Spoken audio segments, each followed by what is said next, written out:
Entre autres choses, oui, tout à fait. Hein, les commandes que le Conseil supérieur des programmes a déjà reçues, effectivement, du ministre, portent essentiellement sur la maternelle et sur la scolarité obligatoire, l'élémentaire et le collège. Donc ça implique redéfinir les missions de l'école maternelle, il y a une grande attente à l'égard d'un nouveau texte. Ensuite, l'école primaire, le collège, avec une organisation d'ensemble en 3 nouveaux cycles, et puis la redéfinition du socle commun également, hein, qui pose un certain nombre de problèmes, on va dire d'évaluation notamment. Donc ça fait un vaste chantier.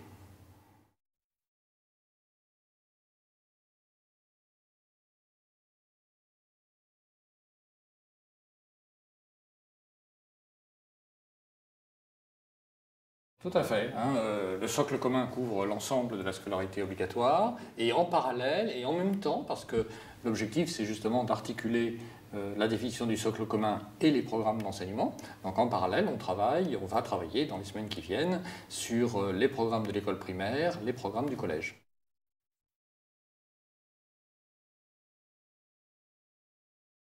Et dans un deuxième temps viendra le lycée, mais pour le moment on a déjà fort à faire.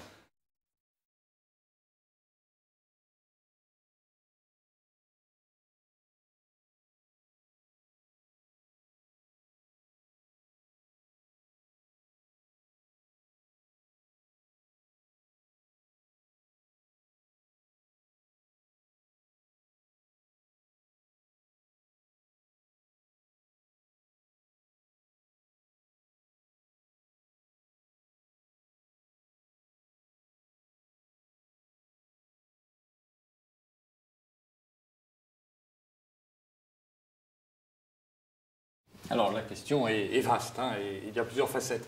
Première remarque, moi j'ai une conviction, c'est qu'on arrive à un moment où, en effet, les pratiques du numérique se développent dans les classes et où on est en mesure de franchir un seuil, à condition d'en tirer toutes les conséquences. Et là, c'est la responsabilité de l'institution. C'est-à-dire qu'on ne peut plus laisser simplement les choses se faire empiriquement, hein, sur le terrain, mais il faut qu'on voit comment on accompagne ce développement. Alors, ça pose un certain nombre de questions auxquelles la dernière loi de refondation de l'école tente d'apporter des éléments de réponse. Premièrement, il faut coordonner ce développement du numérique, l'organiser, fournir les outils ou aider à ce que les outils se développent. C'est le rôle du service public de numérique éducatif qui est un enjeu, je crois, important sur lequel travaille mon ami et collègue Catherine Bizot. Hein, et je crois que ça permettra de mettre en synergie beaucoup de choses qui, de fait, sont en train de se développer sur le terrain. Mais on franchira un cran de plus et surtout l'institution pourra aider à ce développement. Et puis la deuxième condition essentielle, c'est qu'effectivement, il faut qu'on tire toutes les conséquences dans la définition des programmes. Et là, on en vient aux missions du Conseil, des différents outils et des différentes pratiques que permet le numérique. Et je crois qu'il faut insister sur le fait que le nouveau Conseil supérieur des programmes, qui débute donc ses travaux, a un champ d'activité que le ministre a souhaité large de ce point de vue, puisque contrairement au Conseil qui avait pu exister dans le passé, son décret de création, comme la loi d'ailleurs elle-même de refondation de l'école, prévoit explicitement que le Conseil est légitime pour s'intéresser non seulement au programme au sens le plus traditionnel du terme, c'est-à-dire les contenus d'enseignement, disons, mais aussi aux pratiques pédagogiques mises en œuvre, et notamment à tout ce que permettent les nouveaux outils comme le numérique. Et de la même façon, d'ailleurs, le Conseil est invité à s'intéresser à l'évaluation, ce qui est un point tout à fait essentiel, et à la formation des maîtres. Donc il s'agit de tenter de couvrir toute la chaîne, les contenus d'enseignement, certes, mais aussi la formation des enseignants, qui est au moins aussi importante que la définition des programmes, et puis les outils qu'ils mettent en œuvre. Donc on va effectivement se poser le problème du numérique. Et alors, de ce point de vue, et par rapport à votre question, et en essayant d'aller à l'essentiel, il me semble que le sujet n'est pas d'enseigner le numérique en tant que tel ou de créer une nouvelle discipline. Bon, on peut en débattre, mais ce n'est pas ça l'essentiel des problèmes. Le problème, en fait, il est sur 2 points. Il est comment revivifier l'ensemble des enseignements actuels dans les différents domaines disciplinaires par le numérique, parce que le numérique n'est pas simplement un outil et il ne s'agit pas simplement de passer du tableau noir au tableau interactif. Ça n'est pas uniquement une modification au niveau de l'instrumentation de l'enseignement, ça met en cause les pratiques, les contenus d'enseignement eux-mêmes. Et ça, il faut qu'on s'interroge là-dessus. qu'est-ce que le développement du numérique fait bouger en français, en éducation morale et civique, en économie, pour permettre d'une part de mieux enseigner ces différentes disciplines et d'autre part pour faire en sorte que ces disciplines contribuent à rendre les élèves plus experts, à la fois en réception de tout ce qui relève de la communication par le numérique, mais aussi en matière de création. Ma collègue Catherine Bizot y insiste beaucoup et à juste titre, il faut que les apprentissages des élèves aillent dans les deux sens, non seulement des consommateurs de numérique, mais aussi, dans un certain nombre de domaines, des créateurs d'informations, des diffuseurs d'informations. Donc, il faut que tous les programmes de toutes les disciplines témoignent de cette réflexion-là et la prennent en compte. Et puis, il y a un deuxième axe, c'est que nous devons nous interroger sur tous les déplacements pédagogiques qu'induit le numérique, c'est-à-dire sur le fait qu'il devient à la fois possible et nécessaire, grâce au numérique, d'enseigner autrement. Le numérique, ça modifie les conditions d'accès à l'information.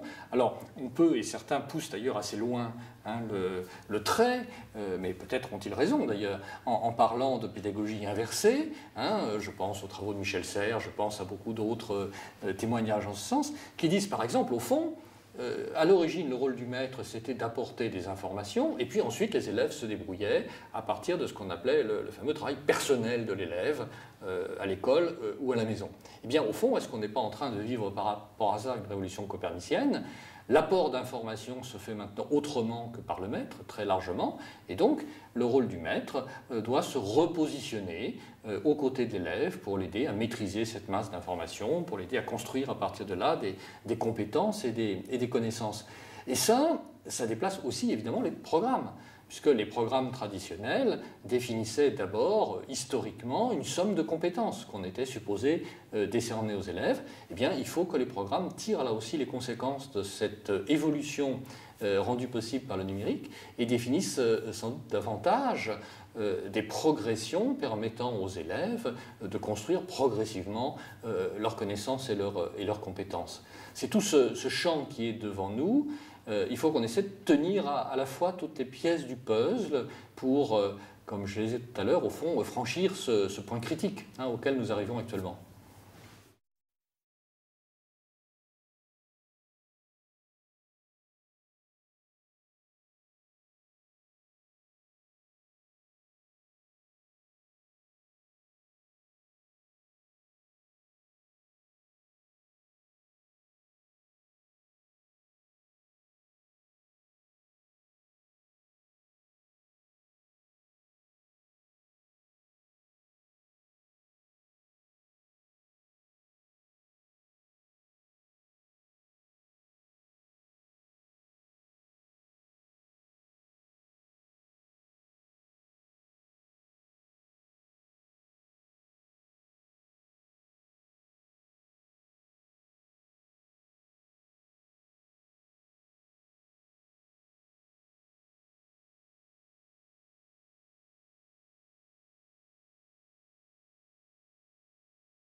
Cette question du cloisonnement des champs disciplinaires, c'est une question qui au demeurant se posait avant le numérique. Il y a longtemps que de bons esprits s'interrogent sur les limites du cloisonnement excessif des disciplines et sur, à partir de là, le risque de segmentation et de saupoudrage des savoirs. Et il y a des expériences, je pense à l'enseignement intégré des sciences et de la technologie au collège, qui cherchent déjà à remédier à ça. Bien évidemment, c'est l'une des questions qui est devant nous et qui a déjà été rencontrée aussi à propos de la définition du socle commun. Lorsqu'on s'interroge sur les compétences que les élèves doivent acquérir pendant la scolarité obligatoire, on rencontre bien sûr un certain nombre de compétences transversales, comme on dit, qui relèvent de différents champs disciplinaires et pas simplement d'une matière parmi d'autres. Donc on est amené à se reposer la question de ces acquisitions transversales, de ces relations interdisciplinaires, et sans doute... Alors au niveau de l'école primaire, c'est une idée qui est en général bien acceptée puisqu'elle relève de la polyvalence du maître. Au niveau du collège, c'est plus difficile. Il faudra sans doute essayer de travailler sur cette notion de transversalité plus grande des apprentissages. Et c'est vrai que là, le numérique devrait être un facilitateur dans cette approche. Parce que, en mettant à disposition des élèves, d'une part, des connaissances très nombreuses et très diverses, et d'autre part, des outils et des pratiques qui, par définition, sont transversales, ne sont pas propres à telle ou telle discipline, le numérique aide à construire des démarches complexes, à mettre l'élève face à un projet global, face à une problématique globale, et à aller chercher des ressources dans tel ou tel domaine disciplinaire. Donc là encore, le travail, de mon point de vue, c'est de tenter de mettre en synergie les perspectives qu'on se donne en matière d'acquisition de connaissances, une démarche moins cloisonnée des savoirs et la mise en œuvre d'outils qui effectivement permettent, je crois, de développer des pratiques nouvelles et elles-mêmes moins cloisonnées que les pratiques antérieures. Au fond, tout ça doit relever non pas d'évolution en parallèle, mais d'une même évolution globale et qui, à certains égards, est un peu un changement de paradigme au sein du système éducatif. C'est une nouvelle logique qui est en train de se développer, qui devrait d'ailleurs aussi permettre d'aborder différemment la question du temps scolaire. Hein, la différence entre le travail que l'élève fait pendant la classe, le travail qu'il fait dans ce qu'on appelait les CDI et le travail qu'il fait à la maison, cette différence, elle s'estompe par rapport au cadre traditionnel. De même, le temps de la classe et le temps que l'élève va passer devant son ordinateur, et on sait qu'il devient de plus en plus important, à ces temps-là, ils vont se rencontrer, ils vont se croiser, au moins partiellement. Donc, les cadres traditionnels de l'enseignement, le temps, l'espace, le cadre de la classe, tout ça est remis en cause à travers ces évolutions. Et le problème, c'est de tenter de faire en sorte que ça ne donne pas le sentiment d'une crise des apprentissages traditionnels ou d'une dispersion des élèves, mais que ça débouche sur de nouvelles démarches cohérentes. Et les nouveaux programmes, tels que nous avons, me semble-t-il, à les penser, doivent intégrer toutes ces dimensions-là. C'est vraiment cela l'enjeu qui est devant nous.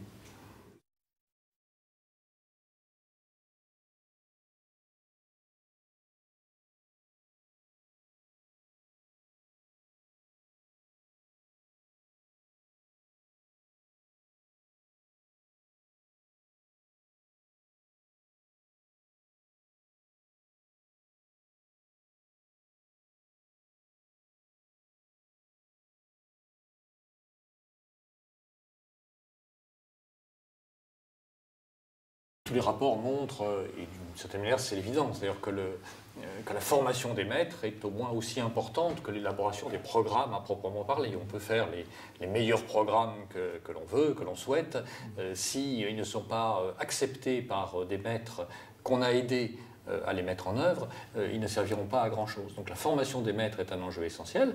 Le Conseil supérieur des programmes, de par son décret de création, est d'ailleurs invité à faire des suggestions en ce sens, et je crois que c'est en effet très important que la réflexion sur les programmes et la réflexion sur la formation des maîtres se rebouclent et ne soient pas menées en parallèle. Donc bien évidemment, il faudra que toutes ces questions-là soient traitées dès la formation des maîtres. Je suis peut-être trop optimiste, mais malgré tout, ceux qui sont actuellement recrutés, les jeunes qui sont recrutés actuellement pour devenir enseignants, sont tous des jeunes de la génération du numérique et ils ont de ce point de vue-là une culture qui est probablement plus proche de celle des élèves que de la culture de leurs aînés. Donc on peut penser qu'ils entreront assez volontiers dans ces logiques-là. Et il faut qu'on se donne les moyens de les aider en termes de production d'outils et aussi en termes de perspectives pédagogiques, de définition des épreuves d'examen. Par exemple, à l'heure du numérique, les procédures d'évaluation que l'institution prévoit dans les différents examens doivent, me semble-t-il, évoluer. On n'évalue pas l'orthographe de la même manière à l'époque du correcteur d'orthographe. On n'évalue pas la géographie de la même manière quand Google permet de repérer tous les sites du monde et de les regarder en relief sur l'écran de l'ordinateur. Donc il faut intégrer dans les contenus d'enseignement, dans les pratiques d'enseignement, dans les méthodes d'évaluation. Là encore, ce sont des déplacements professionnels. On a déjà connu ça d'une certaine manière. Quand les mathématiciens ont dû prendre en compte les effets de la présence des calculatrices entre les mains des élèves et dans les salles de classe, ça les a amenés à redéfinir ce qu'était par exemple l'évaluation en mathématiques. Et évidemment, les épreuves de mathématiques maintenant ne sont plus de même nature que ce qu'elles étaient autrefois. Je crois que toutes choses égales d'ailleurs, il faudra en effet aider les enseignants à imaginer des pratiques professionnelles et des pratiques d'évaluation qui tiennent compte des nouveaux outils.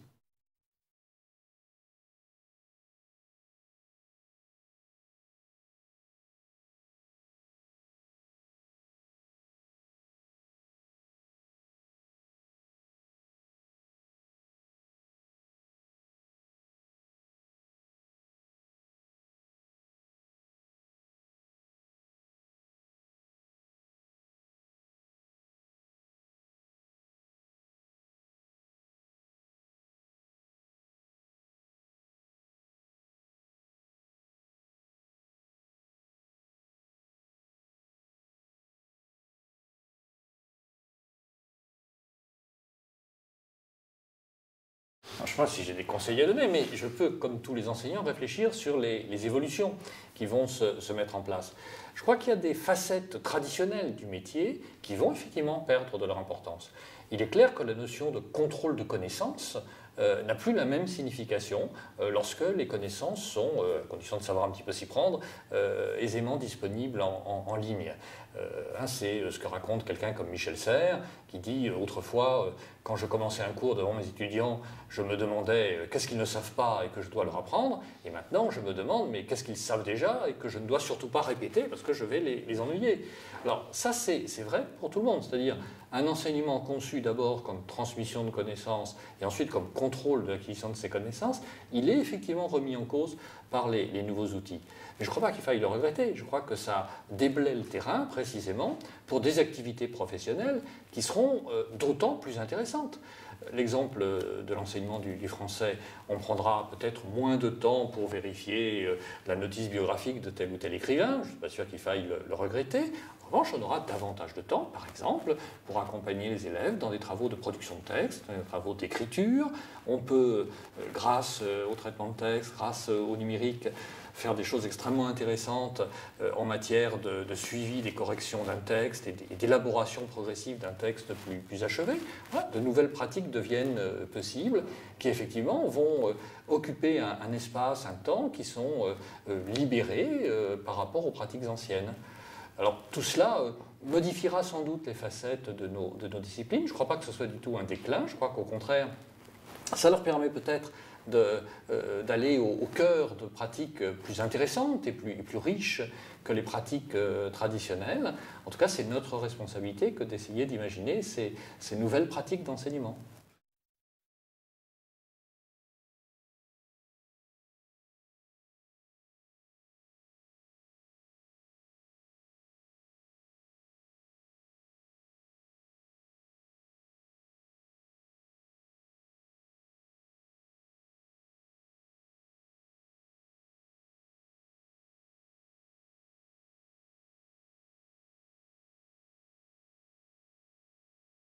Alors, il y a sans doute en effet un hiatus entre la logique ancienne qui continue à fonctionner, y compris c'est vrai dans la lettre de beaucoup de programmes, même s'ils ont cherché à évoluer, et puis les pratiques qui se développent quotidiennement dans les classes.